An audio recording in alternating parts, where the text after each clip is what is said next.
Entrepreneurs, welcome back to this channel. My name is Mr Du Plessis, as you know me as the EMS guy.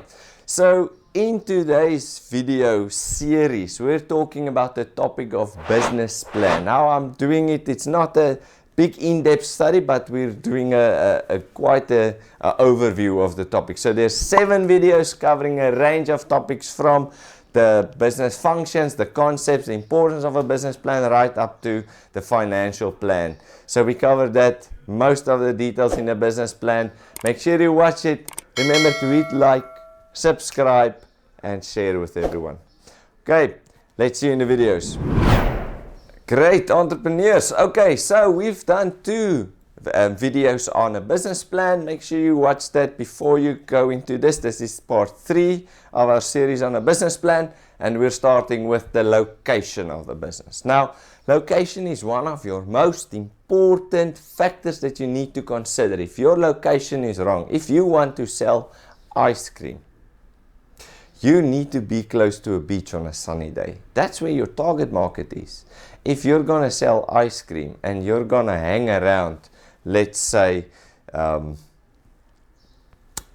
Volkswagen Mastercard dealership where people want to buy a luxury car, they're not looking for an ice cream or for a family experience. They want to buy a car specifically there. So if your location is wrong, you're going to miss your target market. Not that I'm saying that it won't work there. Sometimes it works there on business days, but other times it doesn't. So let's quickly look at the location. So people need to know where your business will be located. You need to, especially if they're new to town, if they're tourists, if they're traveling through.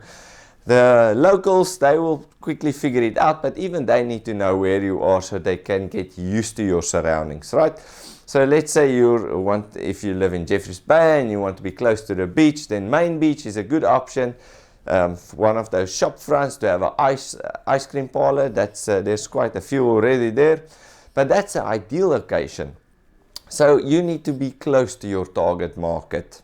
All right, let's look at the form of ownership. So you need to highlight this type of ownership that you'll use to run the business. So we've done a few. We've talked about sole traders, partnerships, private and public companies. That's all in previous videos.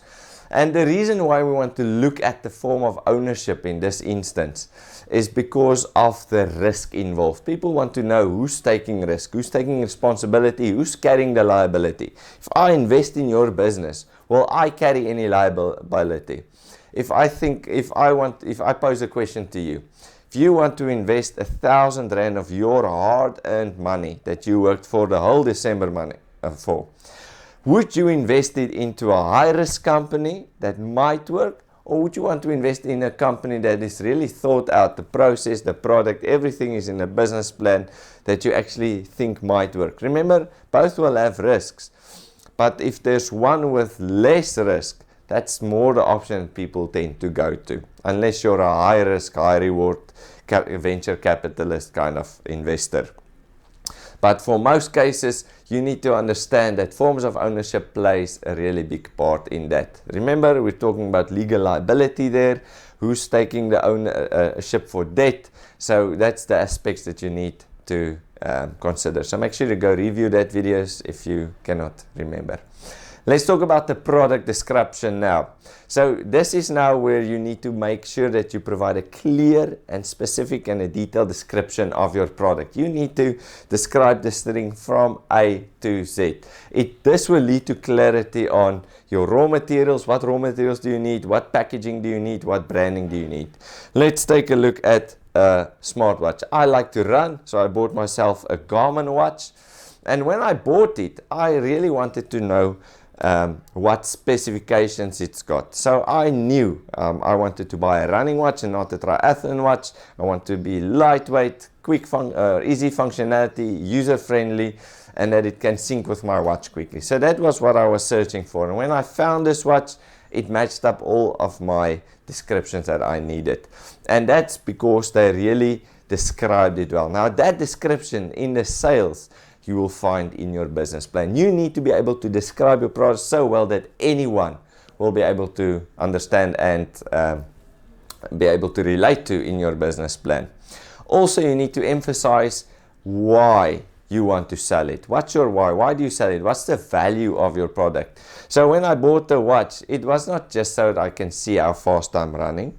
It's just a device that actually equips me to make quicker decisions. It motivates me when I see my stats during the day that I haven't trained enough, that I can go out and train more. So it's more than just a timekeeping device.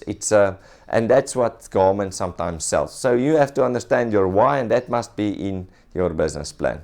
Also, your values, the benefits of selling your product. So let's quickly look at your iPhone. If the new iPhone that's coming out, if they just sell those specs, that's something that everyone looks out for and why they want to buy it. But the reason why you're buying iPhone is because it's an innovative company and you know what they're producing will be user-friendly, although it's expensive, but you know what you're going to get is exactly what you actually want. So make sure that in your business plan, you have described your product clearly.